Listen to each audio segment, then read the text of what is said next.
for a very long time now. So I'm taking some 5 examples. It's related to something that came up today also in the discussion. So certain concepts of science we teach at a very simplistic level when children are small, and then when they grow big, then we tell them that this is not right, it is like this. So I've written very quickly 5 examples. The most fundamental, हम पहले से बच्चों को सिखाते हैं the sun rises in the east, and then we tell them later that it is stationary and the planets revolve. दूसरा है कि जैसे states of matter, आज भी discussion निकला कि we teach them there are 3 and now we know that they are 5. फिर flow of electric current. So we tell them it is always, in childhood we tell them it is from positive to negative, and then we say that is the conventional direction and actual flow is from the negative to the positive. Then there is one more which came up, the anomalous behavior of water, जो density के ऊपर आज भी question आया कि ice floats on water though it is solid. तो हम बचपन से उनको ये सिखा देते कि lighter objects float and generally solid sink. So ये concepts हम लोग बचपन से उनको गलत सिखाते हैं, especially about atoms.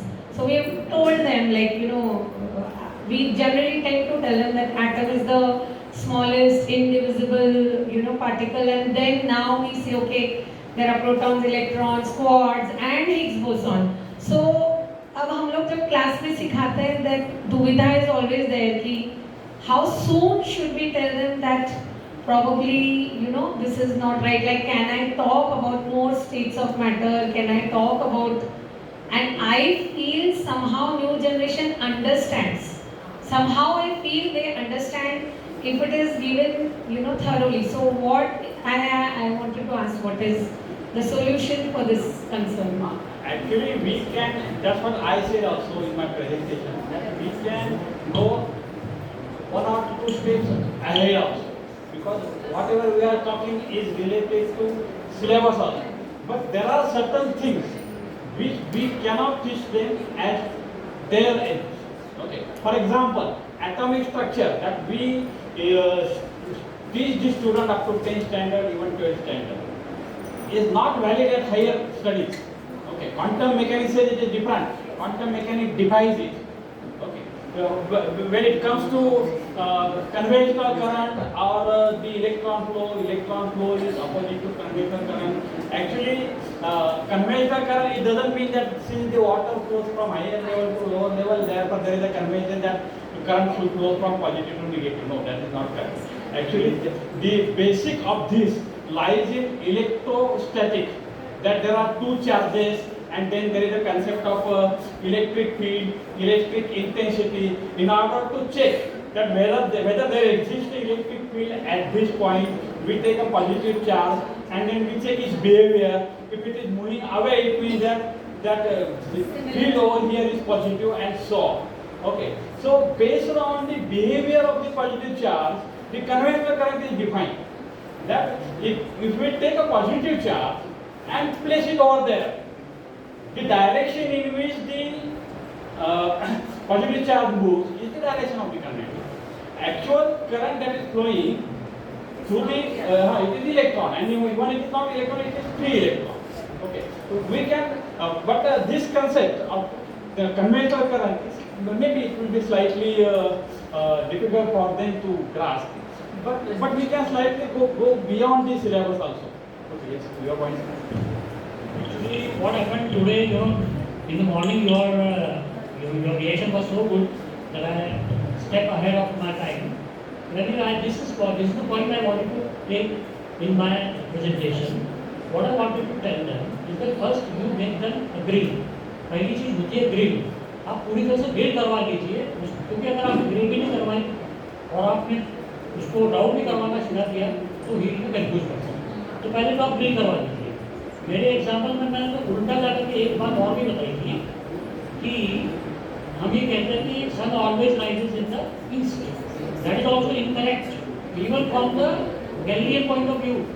जो आप बोल रहे हैं ना, उसको भी छोड़ दीजिए आप. अगर आप सूरज को देखेंगे ना तो सूरज इधर को डूबता है ना, तो सिर्फ साल में 2 ही दिन ऐसे होते हैं कि जब वो एग्जैक्टली ईस्ट में उसको राइज होता है और वो वेस्ट में सेट होता है, बाकी हर दिन थोड़ा बहुत और इधर उधर होता है, सिर्फ 21 ऑफ सितंबर और 21 ऑफ मार्च, उन 2 दिनों में ही वो उस जगह पर रहता है।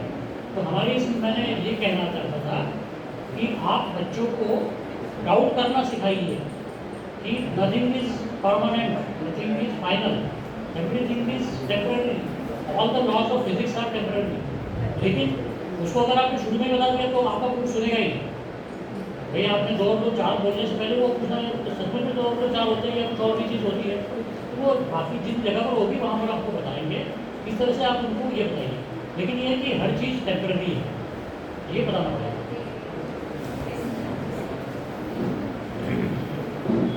चिल्ड्रन को चिल्ड्रन ही रहने दो, उनको बूढ़ा बूढ़ा मत करो। तो बचपन में यदि कुछ बरस रहा है तो बोलो वो बूढ़ी कुछ किस रही है, वही बोलो। वो इलेक्ट्रोस्टैटिक है, फिर ये हो रहा है, वो हो रहा है, वो बाद में सीखेगा। हाँ, अभी बचपन में fox and lion they are talking to each other, is it not? Let them talk. उनका बचपन मत खराब करो। ये साइंटिस्ट कुछ भी बोलेंगे शुरुआत में सुनो नहीं। मैं ये नहीं कह रहा हूँ कि कभी भी देखो, अगर इस तरह से करेंगे ना तो हम अंधविश्वास को जन्म देंगे। नहीं। आपको वो चाहिए तो बहुत ही बढ़िया। नहीं, बिल्कुल। वो बूढ़ी वहाँ कुछ पीस रही है, उसको पूछने दो। क्योंकि उनको पीसने रहने दो। नहीं, क्या करना है? Let us not spoil their childhood. No, Panchatantra के स्टोरीज बताओ उनको। वो जब जज्ब हो जाएंगे ना, उसके बाद जज्ब होने के बाद वही तो बोल रहा हूँ, मेरा अलग कहना कुछ नहीं है। मैं यही कह रहा हूँ पहले उनको जज्ब हो जाने दो, उसको इंटरनलाइज हो जाने दो। एक बार वो इंटरनलाइज हो जाए उसके बाद आप अपने वो अपने आप, अरे हमने सीखा है ना, वो बूढ़ी कुछ कर रही है, हमारा क्या बिगड़ा है? कुछ बिगड़ा है? आपका बिगड़ा है कुछ? नहीं बिगड़ा अगर है। हमने यही पर रुक जाते यही पर रुक जाते तो अरे न्यूटन का भी नहीं बिगड़ा है, देखिए बिगड़ा क्या है? मेरे ख्याल में let us agree to disagree. Only thing is that we should see that their curiosity is not there. That is very important. Otherwise वो mental block शुरू हो जाएगा। तो उनको आप समझाइए, जरूर समझाइए, जितना समझ में आएगा उतना समझ में आएगा। लेकिन कुछ वर्ड अगर उनके कान में आ गए तो वो भी बात में आगे जाकर उनको समझ में आएगा क्या है। Actually when we are teaching science is an art. वो इतना सिंपल नहीं है, और बच्चों को पढ़ाना तो बिल्कुल सिंपल नहीं है। मैडम के स्कूल में हम गए थे, वो बच्चे 1st standard to 5th standard थे, हम सिखाते थे, उसके बाद मैडम माइक लेती थी और फिर मैडम सिखाते थे। तो उनको एक मैडम ही सिखा सकती है, मैं नहीं सिखा सकता। ये पॉइंट भी बहुत इंपॉर्टेंट है। तो now coming to the next session, that is discussion session. For the last 2 days we have been having the lectures and on the theme activity based learning. Okay. We are having the lectures, demonstrations and many things on the theme activity based learning. Activity based learning मध्ये आपण या सगळ्या गोष्टी केलेल्या आहेत. तर आपल्याला discussion मध्ये थोडासा हाच मुद्दा घ्यायचा. जसं आता आम्ही काही शाळेमध्ये गेलो होतो, आम्ही काही शाळेमध्ये गेल्यानंतर मुलांकडून विचारलं पाण्याची डेन्सिटी किती, काही जणांना नाही सांगतात, काही जणांनी फक्त 1 आहे सांगितलं, युनिट नाही सांगितलं. ओके, तर आम्ही मुलांकडून एक्सरसाइज करून घेतली की पाण्याची डेन्सिटी ऍक्च्युअली मेजर करायला सांगितली त्यांना. तुम्ही मेजर करा, कारण मेजरमेंट सुद्धा हा एक फार मोठा आणि इम्पॉर्टंट आस्पेक्ट आहे की जो मुलांना यायला पाहिजे. पाण्याचे सिलेंड्रिकल बॉटल घेतली, त्यात पाणी टाकलं, ते सिलेंडरचं हे मेजर करायला सांगितलं, व्हॉल्यूम मेजर करायला सांगितलं, आणि वेइंग मशीन घेऊन गेलं होतं, त्याचं मास मेजर केलं आणि काढायला सांगितलं. ती 1च्या साधारणपणे कमी आली, 0.9 वगैरे आली, ठीक आहे, हरकत नाही. पण आणि त्याच्यानंतर आम्ही त्यांना लाकडाची अशी क्यूब बनवून घेऊन गेलो होतो, त्याची डेन्सिटी काढायला सांगितली, ती साधारणपणे 0.7 आली. आता हे जेव्हा मुलं करते तेव्हा ते डोक्यामध्ये फिट बसला, अरे याची डेन्सिटी याच्यापेक्षा कमी आहे म्हणून ते चालतं.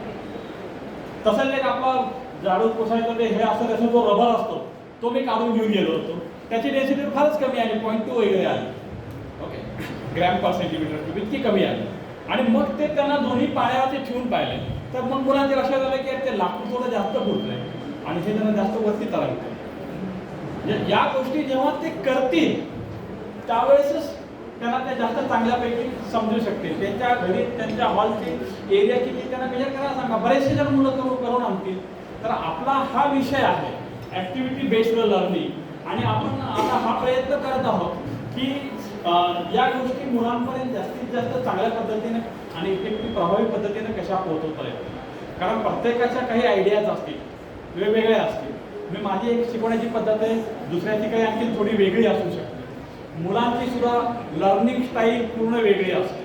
प्रत्येकाची लर्निंग स्टाईल वेगळी असते. प्रत्येकाचा पेस जो आहे लर्निंगचा तो कमी जास्त असतो. त्याच्यामुळे सगळ्यांना आपण पूर्वीच्या काळी एक खूप गोष्ट चांगली होती, आता आहे की नाही मला माहीत नाही, असेल की ABCD डिव्हिजन असायच्या. त्या नुसत्याच असायच्या नाही, तर हुशार मुलं तिकडं असायची आणि जी मुलं थोडीशी अंडरस्टँडिंग स्लो आहे ती D डिव्हिजनमध्ये असायची. ओके, मी D डिव्हिजनमध्ये असायचो कारण ते खूप सेफ असायचं, चांगलं असायचं. तर आणि हे बायफर्केशन सुद्धा खूप महत्त्वाचं आहे. कारण तुम्ही फास्ट शिकवत असेल, एखादा लर्निंग स्पेस कमी असेल तर त्याला पटकन समजणार. तर या काही गोष्टी आहेत ज्या आपण आताच्या या डिस्कशन सेशनमध्ये घेणार आहोत की सायन्स हा विषय अधिक चांगल्या पद्धतीनं कशा पद्धतीनं शिकवता येईल. ओके, तर मी फंगेरा मॅडमला विनंती करतो की त्यांनी थोडंसं डिस्कशन ओपन करावं. एकच मिनिट, इथे फक्त ग्रुप डिफाईन केलेले आहेत तेवढे फक्त बघून घ्या. रोल करत राहील आणि तुमचा ग्रुप तुम्हाला माहिती पाहिजे एवढंच फक्त. मग घ्या madam.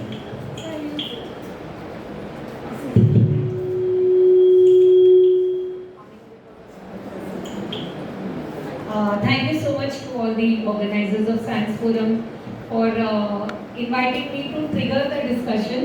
I feel that what we can do is, जब आप लोग अपने groups में जाएंगे, I'll speak in Hindi for the convenience of everyone. I feel that now there is a lot of, I don't know, but there's a lot of load of a lot of debating and discussion on the national education policy.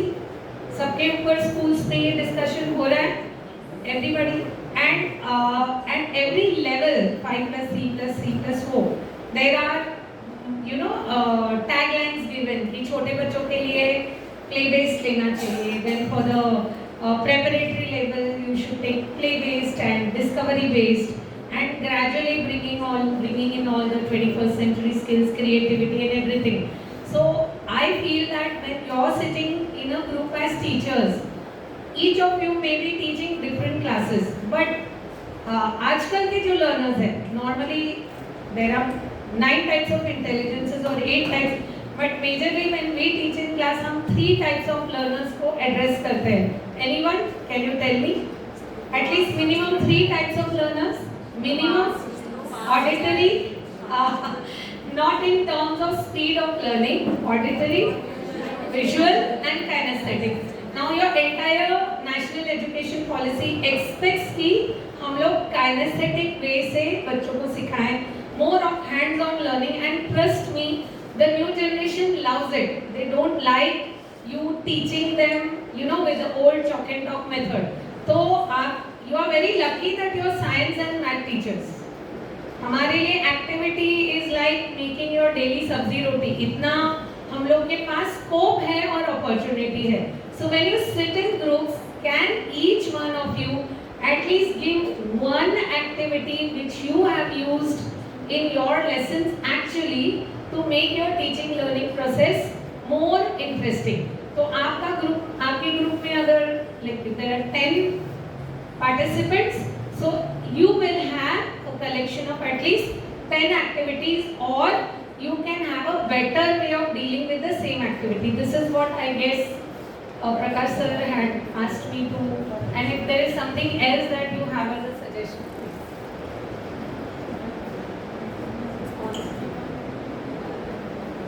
म्हणजे आपल्या शाळेमध्ये तुम्ही कुठले काही आणखी innovative methods वापरत असाल किंवा आणखी एखादा टॉपिक, कारण प्रत्येक टॉपिकसाठी थोडी वेगळी मेथड असू शकते. एखादा टॉपिक हा आणखी वेगळ्या पद्धतीने कसा शिकवला जाऊ शकतो याबद्दलच्या समजा काही कोणाकडे कल्पना असतील, तुम्ही काही ऍक्टिव्हिटी घेत असाल, तुमचा काही अनुभव असेल तर तो शेअर करावा अशी विनंती आहे. आणि ते मॅडमने सांगितलेलंच आहे. Sir, I have one example. I'll just tell you what challenge I gave the grade 8 for mathematics once. मैं आपको ट्रिगर करती हूँ. So there is this basketball court in every school. Okay, और the challenge was to calculate its area, but not by, they had to divide it into shapes. Okay, not just directly by measurement. और आप अगर एक basketball court, how many are familiar with it? Basketball court का shape आपको पता है? Okay, what is the central region? What is the shape of the central region? It's a rectangle. And what is at the edge? It's a semicircle. Are you very sure? Are you very sure? It's not exactly a semicircle. It looks like a D, a semicircle, but it's not. And that became a challenge for them. They had to break it into regions and try to calculate that area, and then come to the conclusion that the total area of that basket. And sports sirs जब करते हैं वो इतना easily उसकी marking करके आपको paint करके दे देते हैं. Like you know, they will hire people and get it painted. So that is math in action. Now sir was talking about measurement. So we start with estimation. I'll give you one very quick example here. In pre-primary, in the preschool section, जो भी opposites के concepts होते हैं, जैसे tall, short, okay, big, small, ये आपने antonyms, synonyms में English में सीखे हैं. But आपको pre-primary curriculum में ये हमेशा कौन से subject area में मिलेंगे? They are always in math. Have you wondered why? Have you ever thought why? कि ये इंग्लिश का कॉन्सेप्ट, लैंग्वेज का कॉन्सेप्ट मैथ में क्यों है? Can you tell me? So it was a big question as the principal of the school, why is English going in math? And then I realized that when children start learning, it is with estimation, and it is the precursor to learning measurement and units. मतलब उनको पहले big, small ये comparative analysis में आता है और फिर वो length की तरफ जाते हैं. So that's why all these things can be taken very easily in school. So if you have adopted any technique to teach any concept which is you feel beneficial for the group in your among your members or participants, please contribute so that you know probably जो हमारे science forum का aim है कि आपको hands-on learning करना है and you have to change yourself as the new age teacher. That will at least start becoming successful. But thanks to you sirs, I am so happy that so many science and math teachers are going to be triggered. And please take it home with you. Don't leave it here.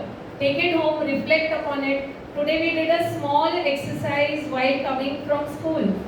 I just told them, okay, yesterday Acharya sir had given a session while traveling in our vehicle, while the vehicle was all shaky and jittery. We just listed the concepts that he taught by just putting names on one page, and it came down. And I said you can add projects to it. अगर आपको लगता है कि मुझे ये इसके साथ दिखाना है, and we landed up from that journey from Ozar to here in 40 minutes. We landed up with 50 concepts we can take. 50, जिसमें से 40 तो सर ने यूं बता दिए थे. ठीक है, तो इतना सारा आपको मिला है in the last 2 days. Please go and make good use of it. Maintain records and decide, okay, today at least I will try this in the class, tomorrow for this lesson maybe I'll at least in a week 1 or 2 triggers you have to do for your children, which will then make them independent learners. Thank you sir.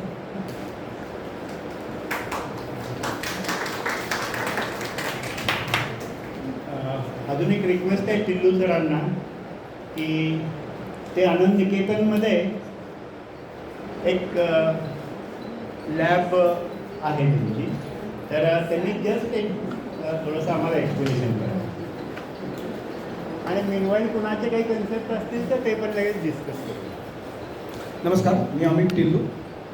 मी आनंद निकेतन शाळा represent करतो आणि आनंद निकेतनमध्ये एक doctor Kamala सोहनी विज्ञान केंद्र किंवा एक science centre आहे. मराठी समजतं सगळ्यांना? कमला सोहनी विज्ञान केंद्र नावाचं एक विज्ञान केंद्र आहे, ते आम्ही चालवतो. ते 24/7/365 डेज असं विज्ञान केंद्र आहे. त्याला आम्ही समाज विज्ञान केंद्र म्हणतो. म्हणजे ते समाजातल्या प्रत्येक घटकासाठी त्याच्याकडे पैसे आहेत किंवा नाही आहेत तो कुठल्या जात धर्म पंथ कुठल्या विषयाचा आहे याची मला काही घेणं नाही. विज्ञान भक्त असला पाहिजे एवढं आमचं फक्त रिक्वायरमेंट असतात.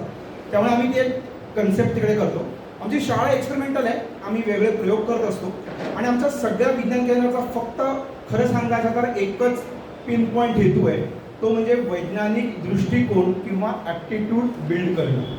आणि एखाद्या गोष्टीचा वैज्ञानिक दृष्टिकोन बिल्ड करायचा असतो त्यावेळेला त्याला आम्ही मल्टीफॅसेटेड एफर्ट्स लागतात. म्हणजे आम्ही 17-18 प्रकारचे पॅरामीटर्स आम्ही आत्ता डिझाईन केलेत की त्या 18 पॅरामीटर्सवर आम्ही काम करतो मुलांबरोबर. त्याचे सगळे मी सांगत बसत नाही कारण वेळ नाही आहे, ते it's a lecture in itself. पण त्यातले 2-4 पॅरामीटर्स मी तुम्हाला नक्की शेअर करायला मला आवडेल की सायंटिफिक ॲप्टिट्यूड बिल्ड करणं म्हणजे काय असतं. सायंटिफिक ॲप्टिट्यूडमध्ये जो मगासपासून खूप वेळा प्रश्न येतोय आपल्याकडे आणि चर्चा होतीये तो म्हणजे क्वेश्चनिंग ॲबिलिटी बिल्ड करणं. आणि क्वेश्चनिंग ॲबिलिटी बिल्ड करायलाच लागते कारण शंका आली मनामध्ये तर उत्तरं शोधण्याकडे प्रवास सुरू होण्याची शक्यता असते. If we don't ask questions then there are a very flick chances that we might get answers. त्यामुळे प्रश्न आले पाहिजे. त्यामुळे आम्ही काही टूल्स वापरतो. परत प्रत्येकाला खूप डिवाइड केलं आहे. प्रश्न निर्माण होण्यासाठी म्हणून त्याच्या पहिली जी स्टेज असते ती म्हणजे ऑब्झर्वेशन वाढवणं. मी रँडमली काहीही देतो. मी म्हणताना आनंदिकेतन असं म्हणा काही मी उद्या हा माईक हातात देईन किंवा मी हा इयरबड आहे मी हातात देईन आणि मी असं सांगेन की या इयरबडची मला 100 ऑब्झर्वेशन्स करा आणि रँडम ह्यूज नंबर सांगायचा. 2 ऑब्झर्वेशन्स 4 ऑब्झर्वेशन्स 10 ऑब्झर्वेशन्स नाही 100 ऑब्झर्वेशन्स मला या इयरबडची सांगा. आणि मग त्यावेळेला जी मुलं विचार करतात त्यावेळेला जे क्वेश्चन्स जे ऑब्झर्वेशन्स येतात ती ऑब्झर्वेशन्सच प्रश्नांना ट्रिगर करतात आणि जेव्हा ट्रिगर होतात तेव्हा ती उत्तरं आपल्याकडे मागायला लागतात. मी नेहमी मुलांशी बोलताना म्हणतो मी शिक्षकांशी बोलताना पण म्हणतो there is a huge difference between information and knowledge. We are provided with tons and trillions and tons of or gigabytes of information through Google and WhatsApp. But do we have knowledge? आपल्याकडे ज्ञान आहे का? जर ते ज्ञान असेल तर ते क्वेश्चनच्या कसोट्यांवर पातळीवर चेक करत राहिलं पाहिजे. हा एक भाग. क्युरिओसिटी बिल्ड करणं, क्वेश्चनिंग ॲबिलिटी वाढवणं. आम्ही ना प्रश्नांचा तास घेतो. म्हणजे आम्ही फिरायला जातो, काही घसरगुंडी आहे, घसरगुंडी समोर जायचं आणि घसरगुंडीला प्रश्न विचारायचे. ऐसा ती घसरगुंडी कधी लाईव्ह एंटिटी आहे. काय घसरगुंडी कशी बरी आहे ना म्हणजे लोकांना वाढून जाऊ वेळ लागलाय की असा वस्तूंशी बोलतोय. मग तो इथे का उभी आहेस? मग तुझा रंग पिवळाच काय? मग तू लोखंडाचीच का बनली आहेस? मग तू उतारच काय आहेस? तू वरच का चढत नाहीस? चढायला पायऱ्याच काय आहेत? चढायच्या पायऱ्या आहेत त्या तुझ्या पायऱ्या त्या फ्लॅटच काय गोल का नाहीत? मग तुझे रॉड्स आहेत ते स्क्वेअर का नाही आहेत गोल काय आहेत? मग तुझ्यावर निळ्याच रंगाचा पेंट का मारलाय?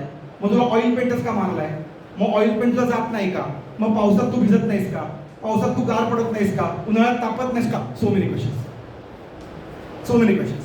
असे क्वेश्चन्स जेव्हा आपण एखाद्याला विचारायला लागतो त्यावेळेला ही उत्तर शोधतात. मग त्यांना फिजिक्स शिकायची गरज नसते, त्यांना केमिस्ट्री शिकायची गरज नसते, ते स्वतःच एक्सप्लोर करतात. आमच्याकडे एक क्वेश्चनचा पेपर असतो. म्हणजे आमच्याकडे एक परीक्षा अशी असते की जी परीक्षा आम्ही क्वेश्चन पेपर सेट करण्याची परीक्षा असते आणि त्याच्यामध्ये आम्ही जो मोस्ट डिफिकल्ट क्वेश्चन पेपर तो विद्यार्थी सेट करेल आणि मास्तरला किंवा शिक्षकाला सोडवायला सगळ्यात कठीण पेपर पडेल ना तो विनर आहे. त्याला सगळ्यात जास्ती मार्क्स आहे. पण हे कळत नाही मुलांना की क्वेश्चन पेपर सेट करण्यासाठी म्हणून त्याला भयंकर अभ्यास करायला लागतो आणि भयंकर अभ्यास करताना त्याला कळतं की आपण अभ्यास केलाय. त्याला तर वाढवतो ना. मी माझ्या दादाची आमच्याकडे ताई दादा म्हणतात शिक्षकांना, दादाची खेचणार आहे मी, दादाची परीक्षा घ्यायची आहे मला, सो मला क्वेश्चन पेपर सेट करायचा आहे. सो अशा प्रकारचे काही काही टूल्स आम्ही वापरतो. आणखीन आम्ही एक त्या टूल्समध्ये आम्ही त्याला एक थोडं काय म्हणतात एक सूर्याचा आकार दिला आहे. आम्ही आम्हाला ॲप्टिट्यूड फुसवे होतो. आम्ही एक वैज्ञानिक दृष्टिकोनाची परीक्षा घेतो, ती पण फार इंटरेस्टिंग आहे. आम्ही त्यामध्ये 30 प्रश्न देतो, ॲन्युअल एक्झाम्स घेतो.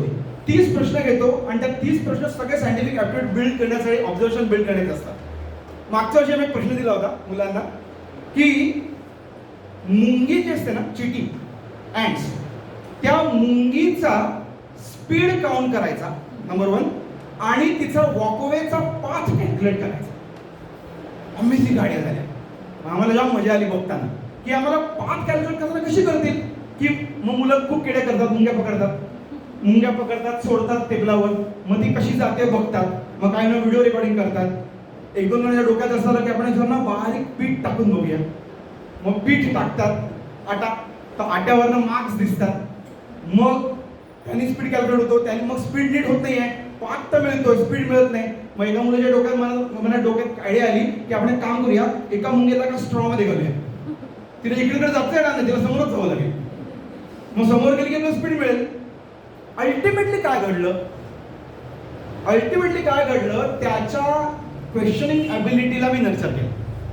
मी कॅटलिस्ट म्हणून काम केलं. मी काहीही शिकवलं नाही आणि रादर मला काही शिकवण्यामध्ये इंटरेस्टच नाही. मला त्यांना एक्सप्लोअर करण्यामध्ये इंटरेस्ट आहे.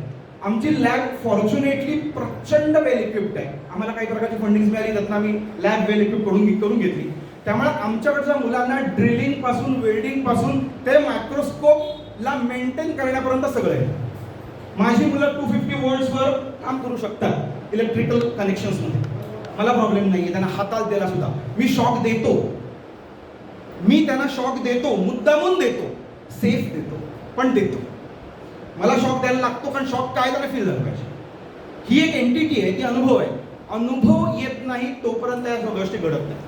मी मगाशी बंगारवाणाची गप्पा मारत होतो काहीतरी, त्यांनी जुनी आठवण काढली आमची, की आमच्या मुलांना प्रश्न पडला होता की माणसाचं प्रेत जळतं तेव्हा काय होतं.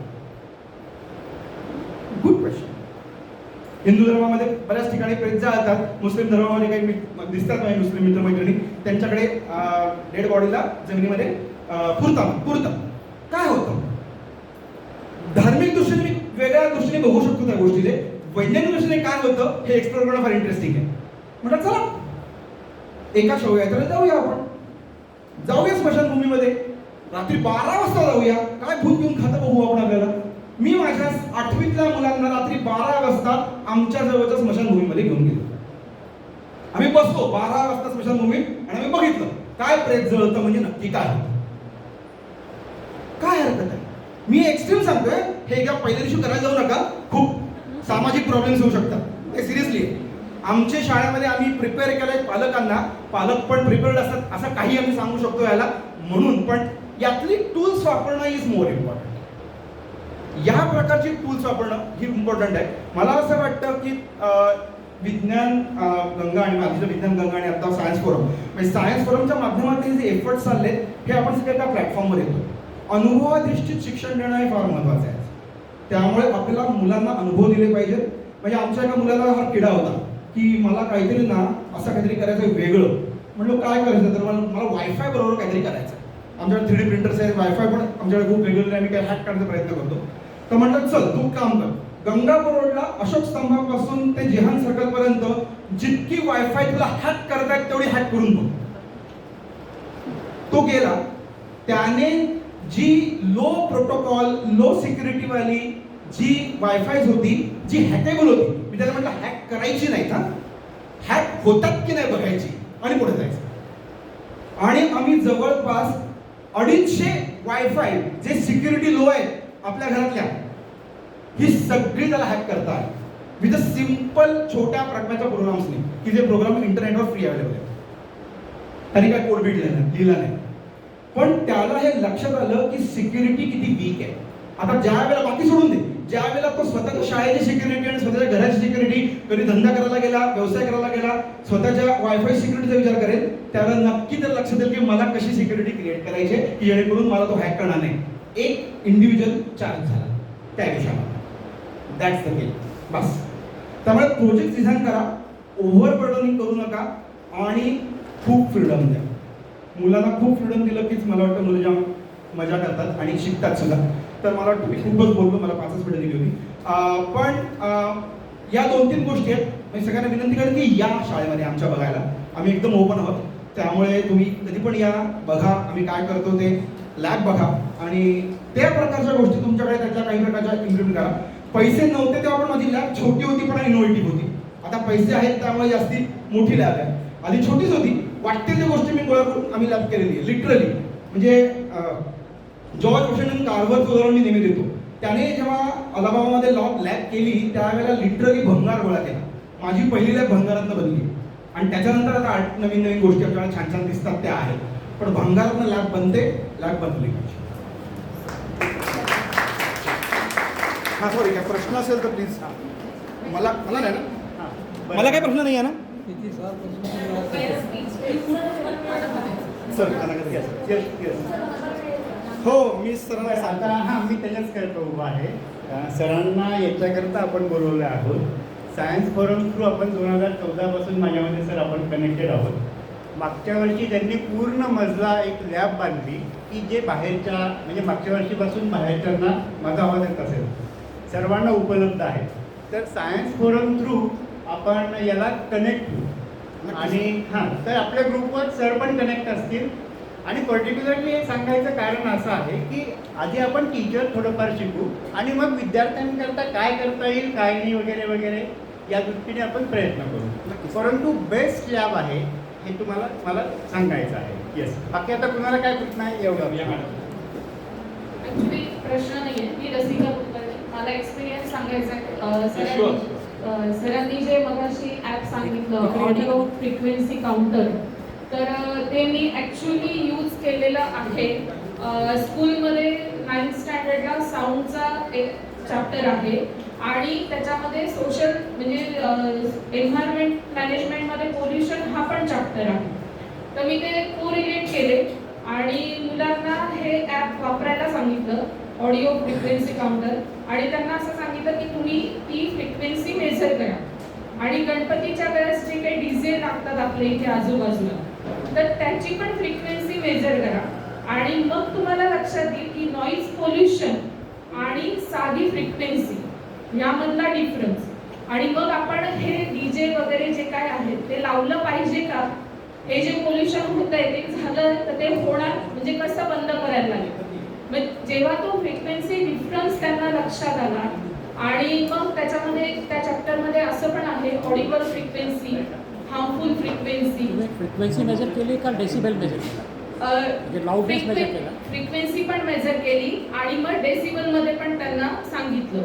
मग त्याच्यावरनं त्यांना ते लक्षात आलं की जे काही नॉईज पोल्युशन होत आहे आणि आपण जे काही डीजे लावतोय किंवा हे सगळं लावतोय, म्हणजे त्यांच्या ह्याच्यातनं 2-3 पॉइंट्स जे आहेत ते क्लिअर झाले, फ्रिक्वेन्सी प्लस नॉईज पोल्युशन असं. तर हे आपण खूप इझिली करू शकतो आणि चांगल्या गोष्टींसाठी आपण इंटरनेट किंवा प्ले स्टोअरवरचे ॲप हे नक्कीच वापरू शकतो. So thank you. Thank you very much. खूप ॲक्टिव्हिटीज आहेत ज्या निरनिराळे शिक्षक करत असतील. असं मॅडमने सांगितलं, सरांनी सुद्धा सांगितलं, मॅडमने सांगितलं, सरांनी सुद्धा सांगितलं की खूप ॲक्टिव्हिटी मुलं करून घेऊ शकतात आणि मुलं खरोखर एकदा त्या एखाद्या ॲक्टिव्हिटीमध्ये रमले की त्याच्यातून बाहेर येत नाही, की मुलांना ते मोबाईल वापरणंही बंद करतात. त्याच्यामुळे आणखी काही सुद्धा कोणाचे या बाबतीत जे अनुभव असतील तर ते अवश्य सांगा.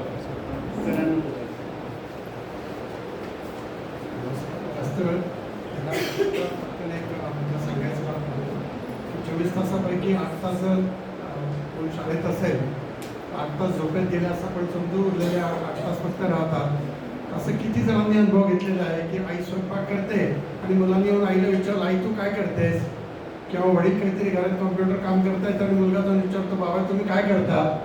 तर सर्वसाधारणपणे आज जे काही वर्किंग वुमेन जे आहे, कुठेतरी नोकरी करणारे जे पालक आहेत, तर त्यांची एक अशी साधारणतः प्रवृत्ती असते की अरे मला कामात डिस्टर्ब नको करू, तू तुझा अभ्यास कर किंवा टी व्ही बघ किंवा मोबाईल बघ वगैरे.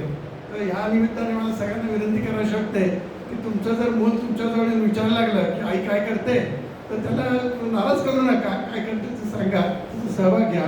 किंवा वडील जे काही काम करत असतील तर 1-2 मिनटं त्याच्यासाठी देऊन निश्चितच त्याला सांगा की तुम्ही काय करतात. कदाचित त्यांची जी क्युरिओसिटी आहे ती आणखी वाढीला लागेल आणि पुढे जाऊन तुमच्या मुलाचा जो चौकसपणा जो आहे तो वाढीला लागेल. पण त्यांना डिस्करेज करू नका, कारण आपण जे सांगतोय लर्निंग फक्त शाळेतच होत असतं नाही, घरातही होत असतं, बाहेर मित्रांमध्ये असतं, सगळीकडे होत असतं.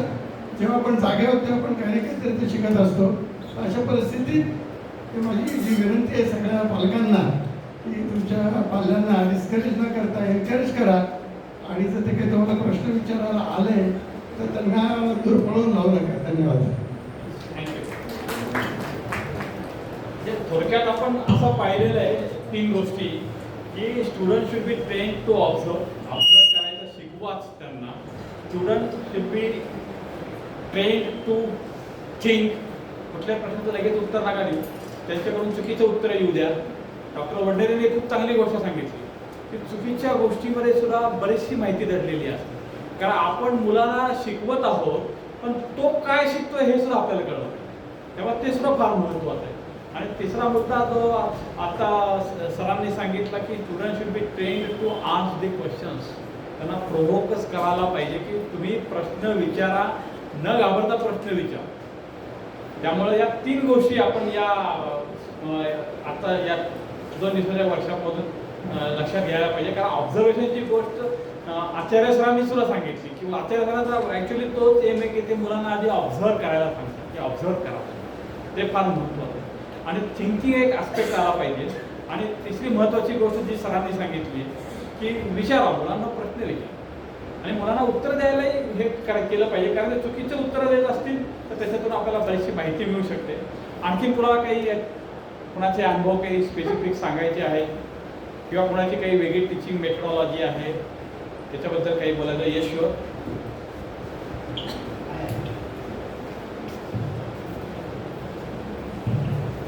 Hello everyone, I am Samruddha Joshi. मी अशोका युनिव्हर्सिटी स्कूलला केमिस्ट्री आणि मॅथ्स शिकवते. मी पर्सनली बिलीव्ह करते की जेव्हा तुम्ही हायर ग्रेड्सला शिकवतात 8, 9, 10th वगैरे, तर तुम्ही थोडेसे मुलांशी त्यांच्या लेवलला जाऊन शिकवलं पाहिजे. लाईक मी माझ्या स्टुडंट्सची आधी फ्रेंड बनते आणि मी त्या लेवलला, म्हणजे मी एक बॉर्डर ठेवते की जी मी नाही क्रॉस करणार तेही नाही क्रॉस करणार. पण आपण जितकं फ्रेंडली वागू तितकं ते लवकर समजून घेतात असं मला वाटतं. आणि मी युजली शिकवताना स्टोरी बेस्ड शिकवते. आता केमिस्ट्री जरी आपण कितीही म्हटलं की प्रॅक्टिकली शिकवता आपल्याला पोर्शन म्हणजे सिलेबस कम्प्लिशनचं बेरियर असतंच. आपण सगळंच काही तसं नाही शिकवू शकत. मला एक छोटीशी कन्सेप्ट सांगते जी मी रिसेंटली शिकवली आहे. त्यांना होतं डेलिक्वेसन सॉल्ट्स, एफ्लोरोसिन सॉल्ट्स. आता डेफिनेशन बघायला घेतली तर लाईक खूप लेंदी 2-3 लाईनची आहे. मी मुलांना सरळ सांगितलं की अरे सगळ्या साईडला राहू द्या. मी माझा संडेला फिरायला गेली होती तेव्हा काय झालं ते सांगते. एका ढाब्यावर गेली होती आणि मी तिकडे मसाला पापड मागवला आणि मी पहिला घास खाल्ल्यावर मला कळलं त्याच्यात मीठ नाही आहे. आणि मग मी जेव्हा मिठाची बॉटल घेतली, मीठ टाकायचा प्रयत्न केला, ते सॉल्ट ओलं झालं. ओके, आता सॉल्ट ओलं झालं आहे का? तर टेम्परेचर म्हणजे क्लायमेटमध्ये ह्युमिड क्लायमेट आहे, मॉइश्चर आहे, त्याच्याने सॉल्ट ओलं झालेलं आहे. सॉल्ट ओलं झालं आहे. आता एडिबल सॉल्ट जे आपलं आहे ते टेक्निकली डेलिक्वेसन सॉल्ट नाही आहे, पण त्याच्यामध्ये ज्या अदर गोष्टी आहेत त्याच्यामध्ये ते डेलिक्वेसन होऊन गेलं, सो त्याने वॉटर ॲब्झॉर्ब केलं. सेकंड एक्झाम्पल मी त्यांना दिलं, आपण नॉर्मल पोळीचा डबा मम्मी सांगते की तुम्ही पोळी वाढून घेतली की परत झाकण लावून ठेवा. नाही लावलं तर काय होतं? मम्मी सांगते पोळ्या कडक होते. तर पोळ्या कडक होतात म्हणजे त्याच्यातला वॉटर किंवा मॉइश्चर लॉस होतं. That you can call as efflorescence. त्याच्यातलं वॉटर लॉस होतं आहे. तर तुम्ही ते आता सॉल्ट्सकडे, म्हणजे तुम्ही डेली लाईफकडून तुम्ही आता सॉल्ट्सकडे जा की जेव्हा ज्या सॉल्ट्समधून वॉटर लॉस होत आहे, दोन salts are called as efflorescent salts. म्हणजे डेली लाईफची एक्झाम्पल्स जेव्हा आपण मुलांना देतो ते फॉरेवर लक्षात ठेवतात. माझे जे एक्स स्टुडंट्स आहेत, आता मी टीचिंग स्टार्ट केलं ॲट द एज ऑफ 21. म्हणजे मी जेव्हा इंटर्नशिपला होती, मोनाली मॅम आहेत, मी त्यांच्या स्कूलला इंटर्नशिपला जायची. आता मी आहे 30 इयर्स. आता 9 इयर्स ऑफ गुड एक्सपिरियन्स, म्हणजे तरी खूप कमी आहे मला माहिती आहे. बट मला जेव्हा ते स्टुडंट्स भेटतात आता येऊन, आता त्यांचं MSc वगैरे झालेलं आहे काही जणांचं, एक जण तर आता इंजिनियर म्हणून जॉब करतो एका ठिकाणी. तर तो येऊन सांगतो की मॅम ठीक है, बाकी सारी चीज़ें भूल गई, इतना सारा याद नहीं है, बट ऐसे कुछ जो एग्जाम्पल्स आपने सिखाए थे फॉरेवर याद रहे हम लोग. मी काही गाणी वगैरे सांगते, जसं आपण थेरम आणि कॉन्व्हर्स ऑफ थेरम देतो मुलांना. तर मी त्यांना सांगितलं होतं, ते एक सॉन्ग होता, sorry I have very bad voice, पण मी त्यांना गाणं म्हणून दाखवलं क्लासमध्ये. तेरे मस्त मस्त दोन आहे, मेरे दिल का ले गए चैन, मेरे दिल का ले गए चैन, तेरे मस्त मस्त दोन आहे. हे काय? हा आधीचा थेरम आहे, दुसरा कॉन्व्हर्स आहे. मीनिंग सेमच आहे, पण तुम्हाला दोन्ही गोष्टी आल्या पाहिजेत करता. सो म्हणजे माझं तर मत आहे, तुम्ही जेव्हा टीचिंग करताय तेव्हा ते मुलं आहे त्यांच्या लेवलला जाऊन शिकवा. म्हणजे आय डोंट नो ह्याच्याबद्दल खूप सारे कॉन्ट्रोवर्सीज पण असतील, बट हे माझा बिलीफ आहे पर्सनल. थँक्यू.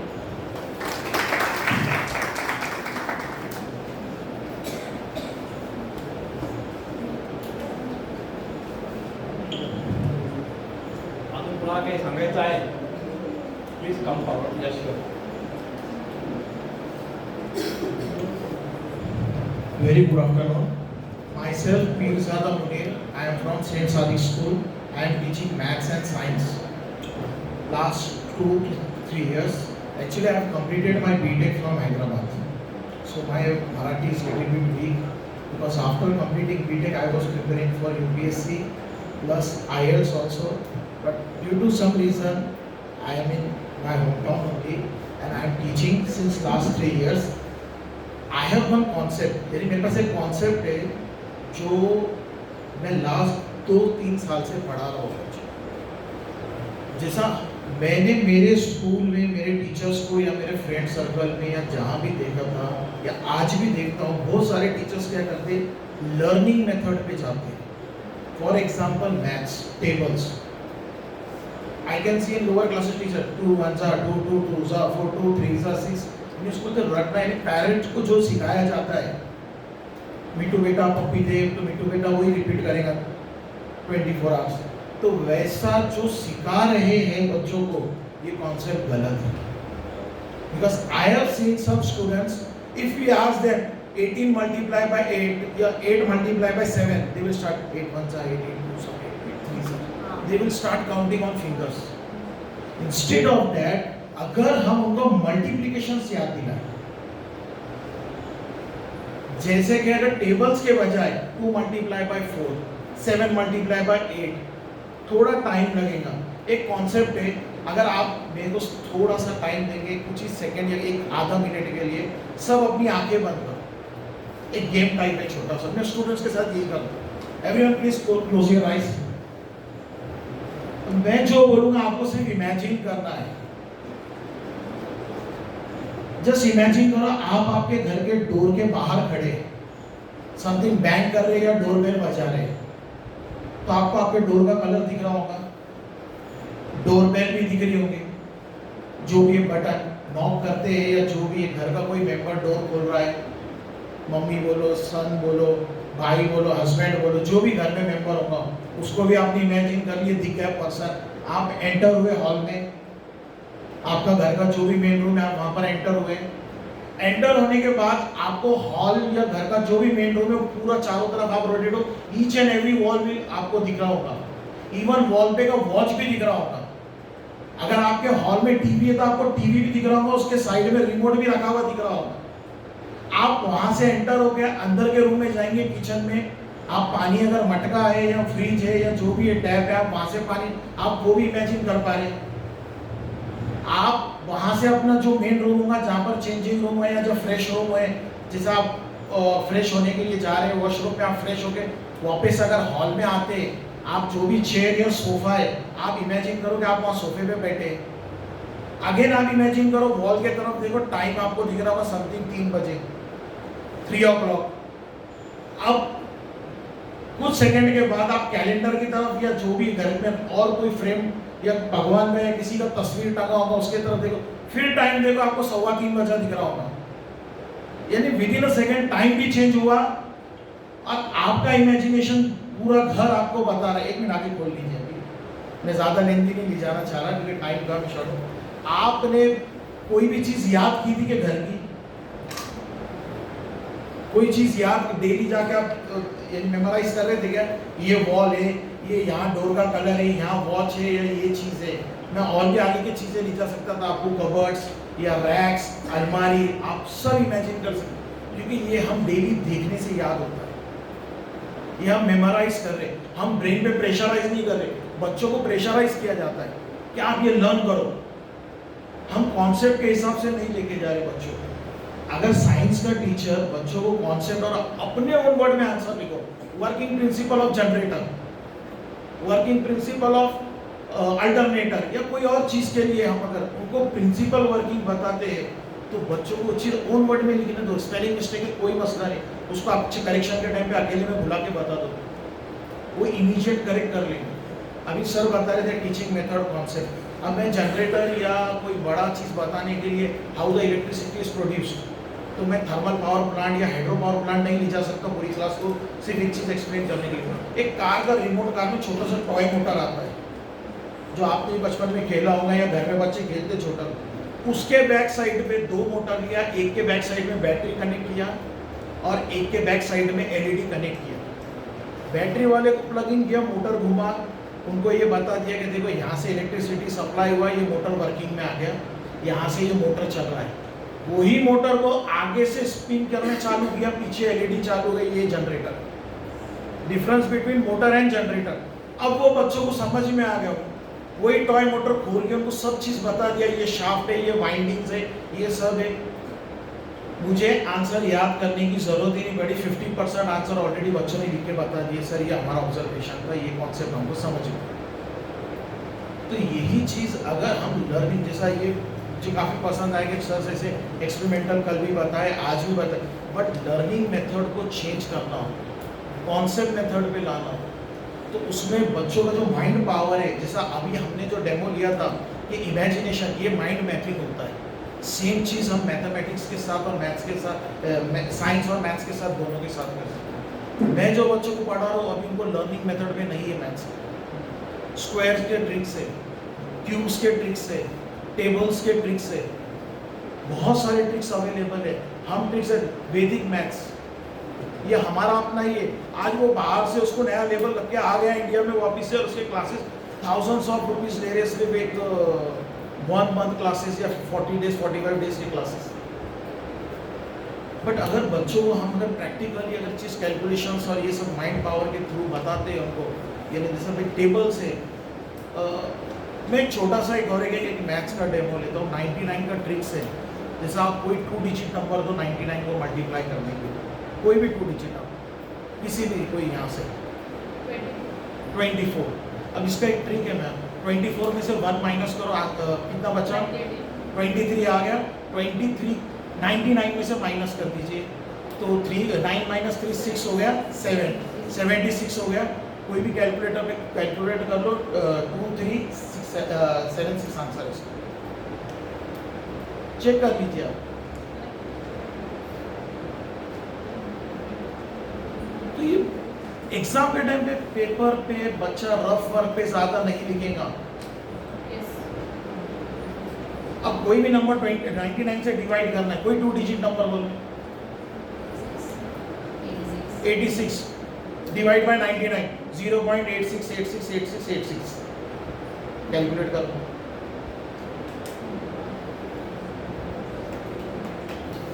तो ये चीज बच्चों को अगर आती है तो मोस्ट ऑफ द, मैं जब फर्स्ट टाइम पेपर करेक्शन कर रहा था तो मोस्ट ऑफ द बच्चों का पेपर रफ वर्क में भरा हुआ था। मेन शीट आती है, उसका डबल उन्होंने रफ वर्क पे लिखे।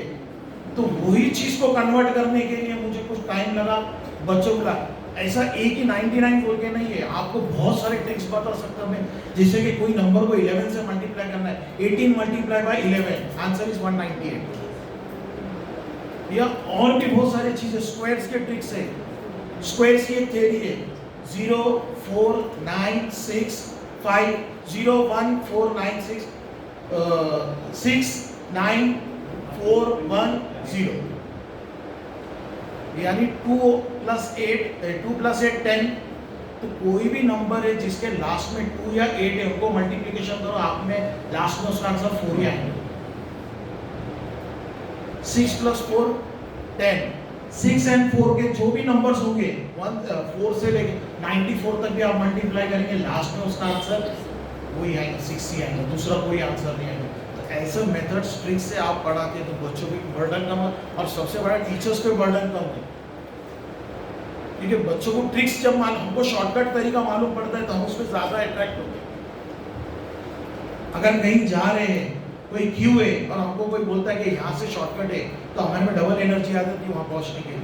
यही ट्रिक मैं बच्चों पे अप्लाई करता हूँ, फिर उनको ट्रिक्स बताता हूँ हर चीज़ के लिए, और वो ट्रिक्स के थ्रू कैलकुलेशन भी फास्ट करते हैं, आंसर्स लर्निंग भी फास्ट करते हैं कि समझना कॉन्सेप्ट के हिसाब से लिखना है, तो उतना टाइम बच जाता है। Thank you everyone for listening. Thank you very much. जब मैंने वो एक्सेल फाइल पढ़ी तो वहाँ पर आई केम अक्रॉस योर नेम, और वहाँ पर जो क्वालिफिकेशन था बीटेक, मुझे थोड़ी देर के लिए लगा कि शायद वो गलत लिख दिया है क्या, I am sorry for that. अजून कोणाला काही सांगायचं असेल तर आपल्याकडे 5 मिनिट आहेत. आपल्याकडे आणखीन काही मेथडॉलॉजी असतील, काही आणखीन वेगळं सांगायचं असेल.